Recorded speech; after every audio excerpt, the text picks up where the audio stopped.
Blood pooled on the linoleum, a brilliant, terrifying red. 5 knife wounds tore through her scrubs, all for a dog that wasn't hers. But what the attacker didn't know was that this wasn't just any dog. It belonged to a Navy SEAL.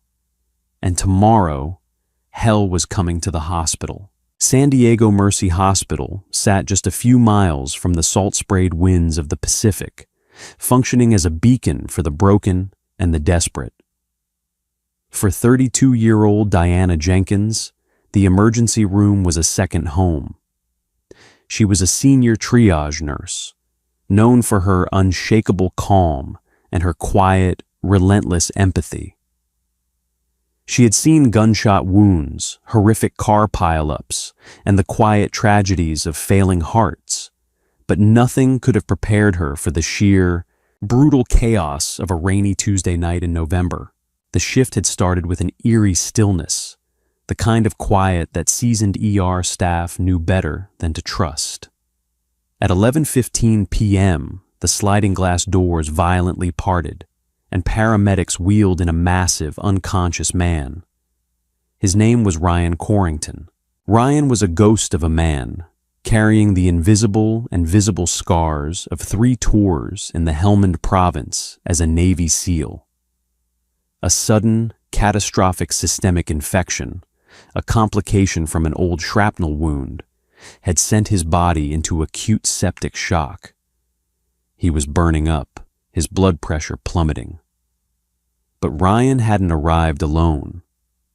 Pacing anxiously beside the gurney, refusing to be corralled by the paramedics, was Titan. Titan was a 70-pound Belgian Malinois, a highly decorated military working dog who had saved Ryan's life overseas and now served as his registered service animal and constant shadow. The dog's intelligent amber eyes darted around the brightly lit trauma bay, his muscles coiled tight with stress. He let out a low, vibrating whine as doctors surrounded Ryan's bed, inserting IVs and shouting orders. "He can't stay in the trauma bay," Dr. Harrison Cole barked over the monitor's alarms. "It's a sterile field. Someone get animal control or put him outside." "No," Diana intervened, stepping forward and lowering her voice to a soothing register. She knew the bond between a veteran and his K9. It was forged in fire. "I'll take him. I'm going on my break anyway. I'll keep him in the staff courtyard. He won't be a problem." Dr. Cole nodded curtly, already focused on pushing a massive dose of broad-spectrum antibiotics into Ryan's line. Diana clicked her tongue, and Titan, recognizing her calm authority and perhaps sensing she was a friend, obediently trotted to her side.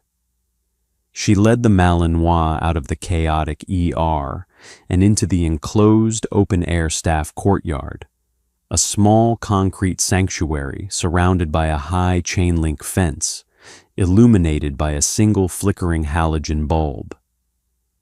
The rain had slowed to a heavy mist. Diana sat on a damp metal bench, shivering slightly in her thin blue scrubs, and offered her hand. Titan rested his massive head on her knee, letting out a heavy sigh. "It's okay, buddy," she whispered, stroking the soft fur behind his ears. "He's in good hands." What Diana didn't know was that the danger hadn't arrived in the ambulance. It had followed them. Earlier that afternoon, Ryan had stopped at a local gas station. A known violent transient named Garrett Miller, a man with a rap sheet longer than his arm and a bloodstream currently wired with methamphetamine, had been aggressively harassing a teenage cashier. Ryan, despite his failing health, had intervened. He hadn't thrown a punch. He had simply stood his ground, radiating the kind of lethal, cold authority that only a Tier 1 operator possesses, and told Garrett to walk away. Humiliated and enraged, Garrett had memorized Ryan's license plate. When Ryan collapsed later that evening and the ambulance took him away, Garrett had followed the flashing lights, driven by drug-fueled paranoia and a psychotic need for revenge. Garrett had been lurking in the hospital parking lot for an hour. When he saw Diana lead the magnificent, muscular K9 into the dimly lit courtyard, a twisted idea formed in his mind. If he couldn't get to the man who humiliated him, he would take the one thing the man loved. A trained K9 like that was worth thousands in the underground dogfighting rings, or at the very least, killing it would be the ultimate payback. Diana heard the clatter of the chain-link gate before she saw him. She looked up, expecting a colleague sneaking out for a smoke. Instead, she saw a gaunt man in a soaked hoodie, his eyes blown wide and manic. In his right hand, a 6-inch serrated hunting knife caught the weak light of the halogen bulb. Titan reacted instantly. The dog's training kicked in. He stepped in front of Diana, a deep, guttural snarl erupting from his chest, the hair on his back standing on end. "Hey! You can't be back here!" Diana shouted, standing up, her heart suddenly hammering against her ribs. "Shut up, bitch!" Garrett spat, his voice trembling with erratic energy. He lunged forward, not at Diana, but directly at Titan, slashing the blade toward the dog's neck. Time seemed to fracture into excruciatingly slow fragments. Diana saw the arc of the steel. She knew, with absolute certainty, that the blade was going to tear through the dog's throat. She didn't think about her safety. She didn't think about the fact that this dog wasn't hers. She only saw an innocent creature about to be slaughtered. With a desperate cry, Diana threw herself forward, twisting her body to shield the K9. The impact knocked the breath out of her. It didn't feel like a cut. It felt like being punched with a roll of quarters. Garrett's blade sank deep into the back of her left shoulder. Diana gasped, falling to her knees, dragging Titan down with her to protect him. Garrett, enraged by the interference, lost the last shred of his sanity. He pulled the knife out and drove it down again. 2. The blade slipped between her ribs, narrowly missing her lung. 3. A tearing slash across her lower back. 4. As she rolled over to kick him away, the knife plunged into her abdomen. 5.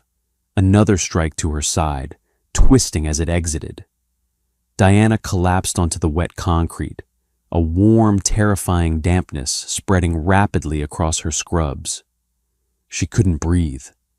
The pain was a blinding white light exploding in her brain. But Diana's sacrifice had bought the necessary milliseconds. Titan, no longer blocked by Diana's body and seeing his protector fall, unleashed hell. With a terrifying roar, the 70-pound Malinois launched himself into the air, his jaws snapping shut on Garrett's knife-wielding forearm. The crack of bone was loud enough to echo off the brick walls. Garrett screamed, dropping the knife as Titan thrashed his head, tearing muscle and sinew. Panicked, bleeding, and suddenly realizing he was fighting a trained war machine, Garrett kicked wildly, managed to break the dog's grip, and scrambled over the courtyard wall, fleeing into the dark, rainy night, leaving a trail of his own blood behind. Titan didn't pursue him. The dog spun around and immediately dropped to Diana's side. He whined, nudging her pale face with his wet nose, his paws stepping into the growing puddle of red.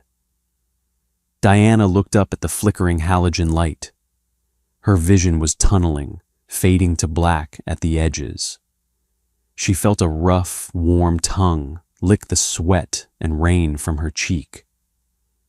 "Good boy," she tried to whisper, but only a wet rattle escaped her lips. The world dissolved into silence. The sound that alerted the hospital wasn't a scream. It was a howl. It was a sound of primal, earth-shattering grief that cut through the sterile hum of the ER charge. Nurse Brenda Walsh was the first to reach the courtyard doors. She pushed them open and froze, her clipboard clattering to the floor. "Code Blue! Code Trauma! Courtyard now!" Brenda screamed, her voice cracking with hysteria. Dr. Harrison Cole sprinted down the hall, followed by two orderlies. What they found would haunt them for the rest of their careers. Diana, their friend, their most dependable nurse, was lying in a massive pool of her own blood. Standing over her, fiercely protective but clearly distressed, was the military dog. "Get the dog away," an orderly yelled, hesitating. "No, he's letting us in," Dr. Cole realized. Titan stepped back, pacing in a tight circle, allowing the medical team to swarm Diana. "Multiple stab wounds, chest, abdomen, shoulder," Cole barked, pressing his hands frantically against the most severe wound on her stomach. "She's tachycardic, pulse is thready, get a gurney, move, move, move." They hauled her onto the stretcher, blood dripping onto the pristine hospital floors as they sprinted toward Trauma Bay 1. The doors slammed shut, and a desperate battle for Diana's life began. It took 4 surgeons, massive transfusion protocols, pouring units of O-negative blood into her veins as fast as she was losing it, and a grueling 6-hour surgery to repair her punctured bowel, lacerated liver, and damaged intercostal arteries. At 3:14 a.m., she flatlined. For 20 agonizing seconds, the monitor emitted a solid, piercing tone. Dr. Cole cracked her chest, performing open cardiac massage. By some miracle, a weak rhythm returned. They managed to stabilize her, but just barely. Diana was placed in a medically induced coma, hooked to a ventilator in the ICU, hovering on the razor's edge of death. While Diana fought for her life in the dark, the sun slowly rose over San Diego. In a private room down the hall, the aggressive antibiotics had finally won the war against Ryan Corrington's sepsis. At 9 a.m., the former Navy SEAL opened his eyes. He felt groggy, weak, and disoriented, but his mind quickly sharpened. He felt the empty space beside his bed. "Titan," Ryan rasped, his voice rough. A nurse sitting in the corner stood up quickly. "Mr. Corrington, you're awake. Please, don't try to move." "Where is my dog?" Ryan demanded, his voice dropping an octave, carrying the terrifying weight of a commanding officer. The door clicked open, and the hospital administrator, Richard Hayes, walked in. He looked exhausted, his tie loosened, dark bags under his eyes. Beside him was a local police detective. "Mr. Corrington," Hayes said softly, "your dog is fine. He's safe. But there was an incident last night." Over the next 10 minutes, Ryan listened in absolute silence. He didn't interrupt. He didn't show shock. He simply stared at the blank wall opposite his bed as the administrator explained how a man had broken into the courtyard, how the man had tried to kill his dog, and how a nurse named Diana Jenkins had thrown herself in front of the blade, taking 5 mortal wounds meant for Titan. "She's in the ICU," Hayes finished, his voice breaking slightly. We don't know if she's going to make it." Ryan slowly turned his head to look at the detective. "Do you have the man who did this?" "Not yet," the detective admitted nervously. "We've got blood from the courtyard. The dog bit him pretty bad. We're running it through the system. We're checking local clinics for anyone treating a severe dog bite, but so far, nothing. He's a ghost. I want to see Titan, and I want to see her," Ryan said. It wasn't a request. Despite the protests of the medical staff, Ryan forced himself into a wheelchair. He was wheeled down the quiet, sterile corridors to the ICU. Outside Diana's glass-walled room, Titan was lying on the floor, his nose pressed against the glass. He hadn't slept. He hadn't eaten. When Titan saw Ryan, he let out a soft whimper and rested his heavy head on Ryan's lap. Ryan reached down, his strong, calloused hands gently stroking the dog's neck. He felt something crusty on Titan's collar. He looked at his fingers. It was dried blood. Diana's blood.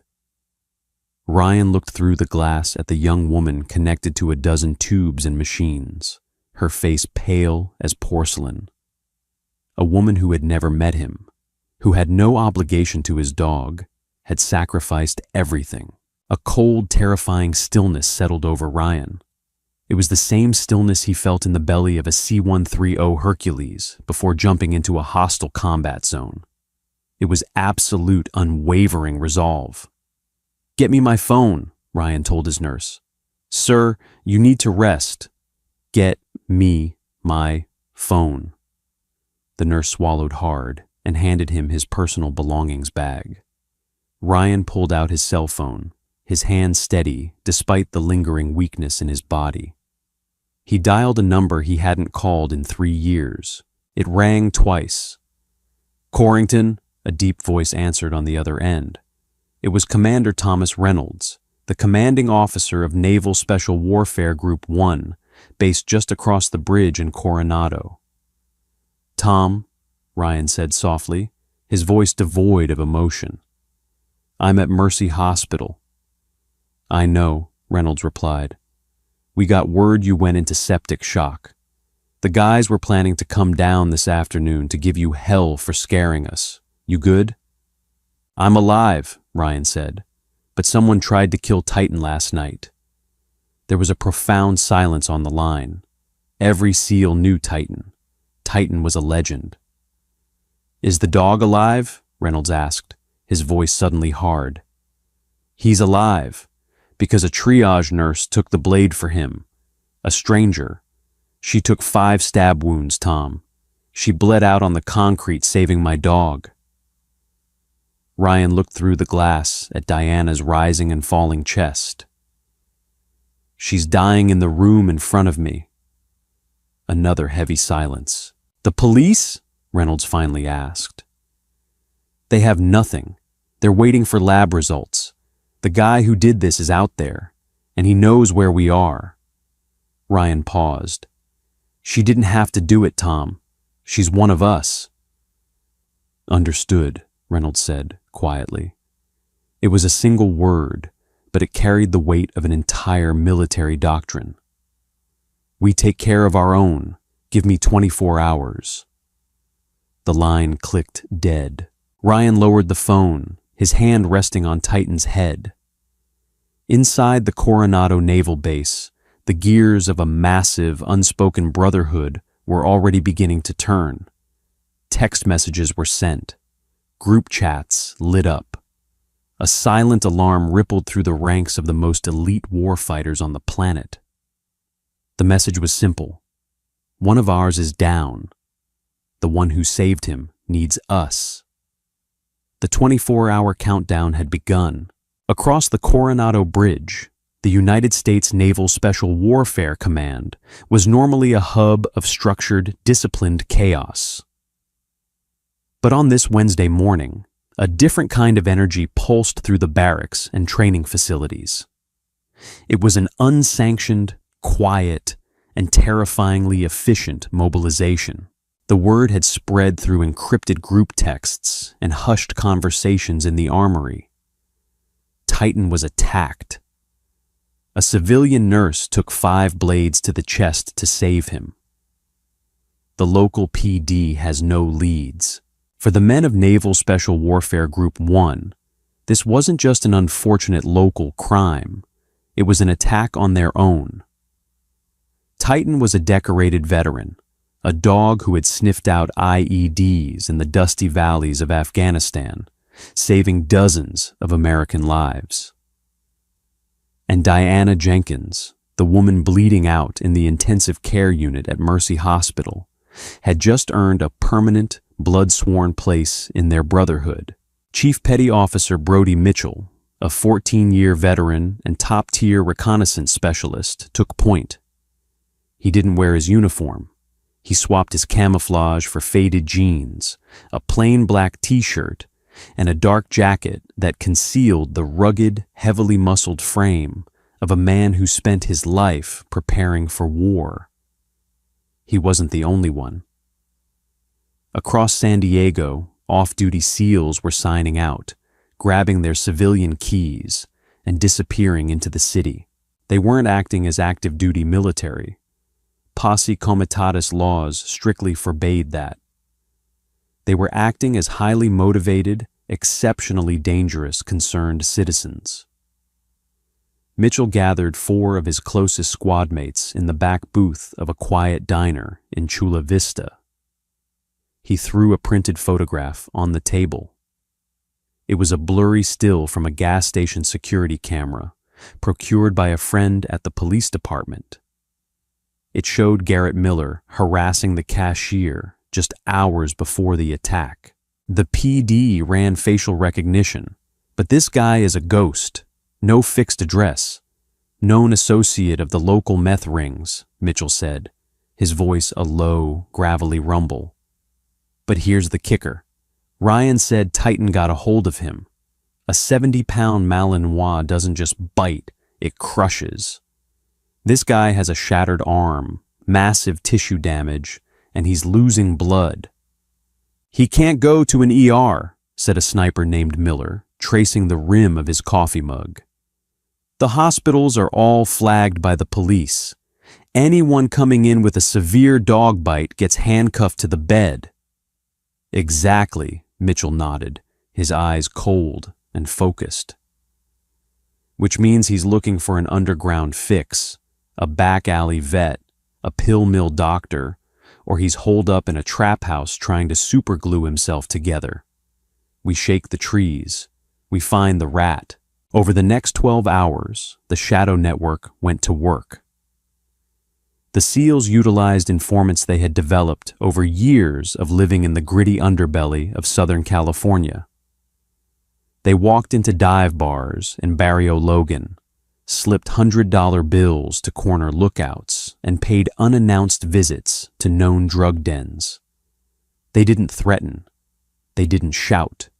They simply stood in doorways, imposing and unmovable, asking a single question. Where is the guy with the crushed arm? Meanwhile, back at Mercy Hospital, the air in the ICU was thick with dread. Diana's vital signs were a terrifying roller coaster. At 2 p.m., her blood pressure bottomed out again. Dr. Harrison Cole and his team rushed in, pushing vasopressors and adjusting her ventilator. Outside the glass, Ryan Corrington sat in his wheelchair, an IV pole trailing behind him. He hadn't returned to his own room. He refused to eat. Titan lay curled beneath his chair, his amber eyes fixed unblinkingly on the sliding glass door of Diana's room. Charge nurse Brenda Walsh walked over, carrying a styrofoam cup of black coffee. She handed it to Ryan, her hands trembling slightly. "She's a fighter, Mr. Corrington," Brenda said softly, looking at the pale face of her friend through the glass. "Diana, she's the strongest person I know. She fostered stray dogs. She worked double shifts so the junior nurses could go home to their kids. She didn't deserve this." "No, she didn't," Ryan replied, his voice rough with exhaustion and suppressed rage.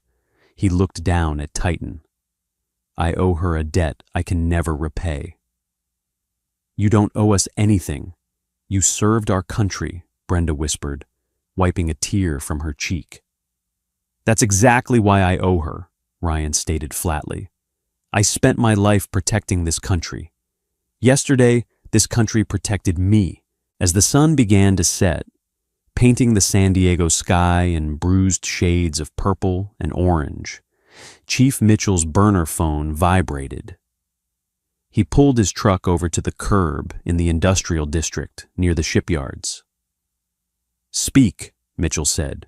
"Got him," a voice crackled over the line. It was an off-duty medic from Team 3. "Squatters camp down by the old cannery on Harbor Drive. Second floor of a condemned warehouse. The local runner says a guy matching the description stumbled in a few hours ago, begging for painkillers and screaming about a demon dog. Arm is black from infection."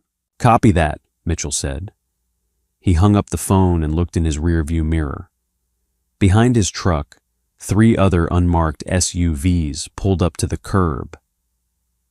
"Let's go bag the garbage." Garrett Miller was burning alive from the inside out. He lay on a filthy, stained mattress in the corner of a rotting warehouse, shivering violently despite the sweat pouring down his gaunt face. His right arm was a grotesque, swollen mass of torn flesh and shattered bone, wrapped tightly in a blood-soaked t-shirt. The pain was blinding, a constant sickening throb that made his vision swim.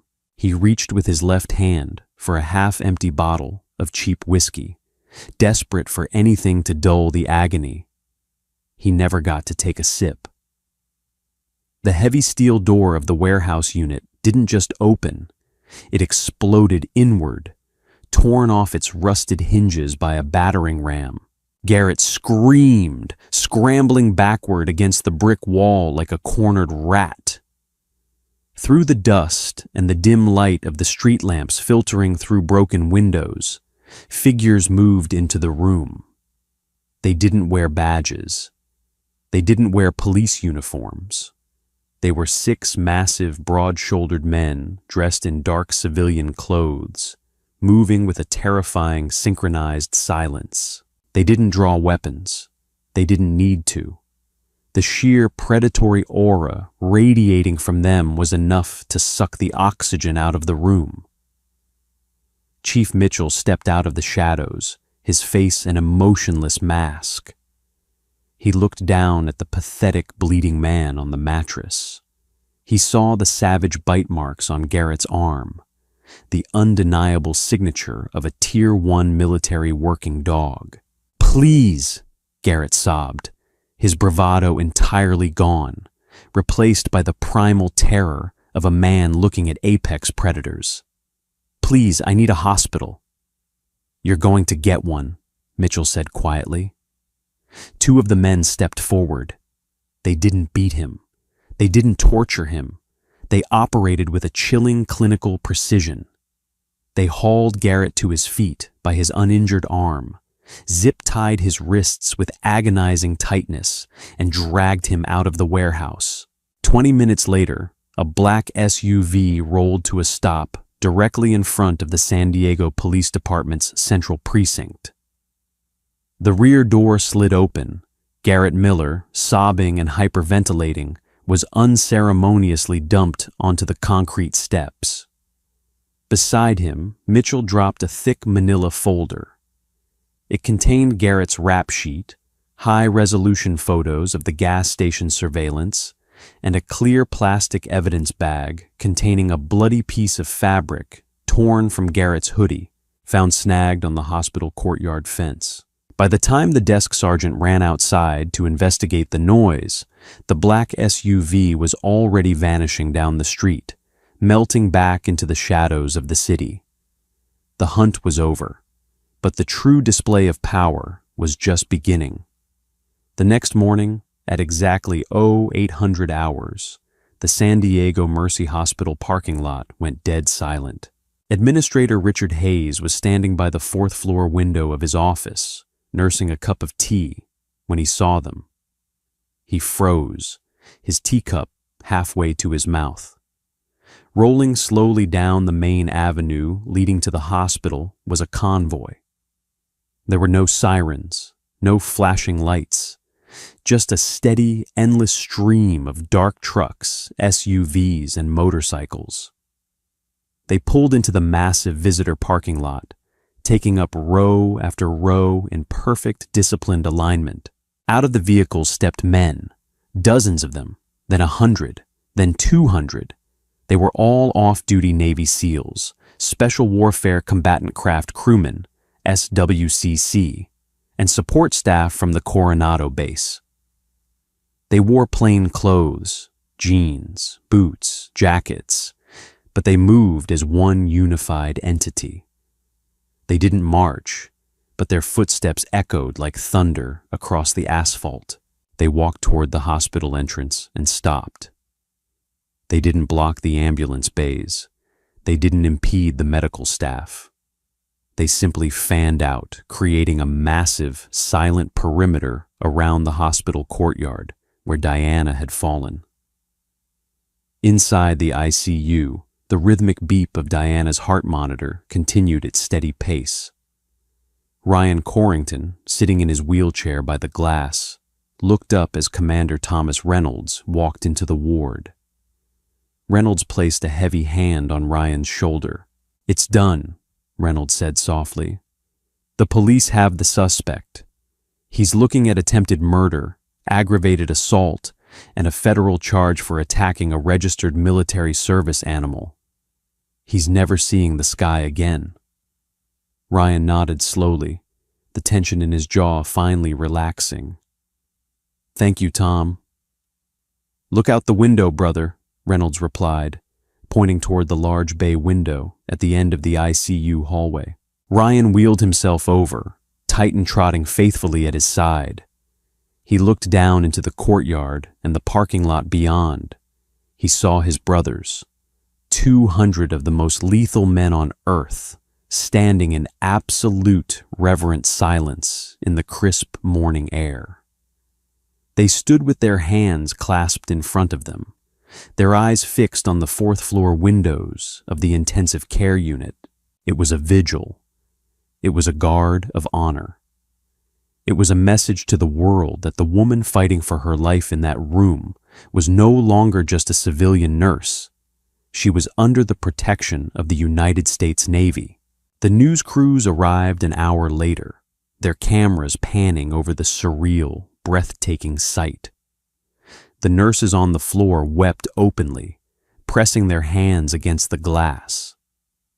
The sheer emotional weight of the gathering pressed down on the hospital, wrapping the building in an unbreakable shield of respect and gratitude. They stood there for 12 hours.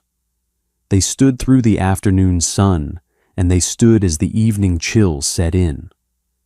They only began to disperse, one by one, fading away into the night, when word finally came down from the fourth floor. At 7:45 p.m., the alarms in Diana's room stayed quiet. Her fever had broken. The swelling in her abdomen had subsided. Diana Jenkins slowly fluttered her eyes open. The light above her was blindingly bright. Her throat felt like it was filled with broken glass, and her body felt like it had been crushed under a concrete block. She blinked rapidly, trying to clear the fog of the anesthesia. Slowly, the blurry shapes in the room came into focus. Dr. Cole was checking her monitors, a massive smile breaking across his exhausted face. Brenda Walsh was crying openly at the foot of her bed, but it was the figure seated to her right that drew her attention. A large, scarred man in a hospital gown sitting in a wheelchair. Beside him, resting his massive head gently on the edge of Diana's mattress, was the Belgian Malinois. Titan let out a soft, vibrating whine, his tail thumping once against the floor. He gently nudged Diana's limp hand with his cold nose.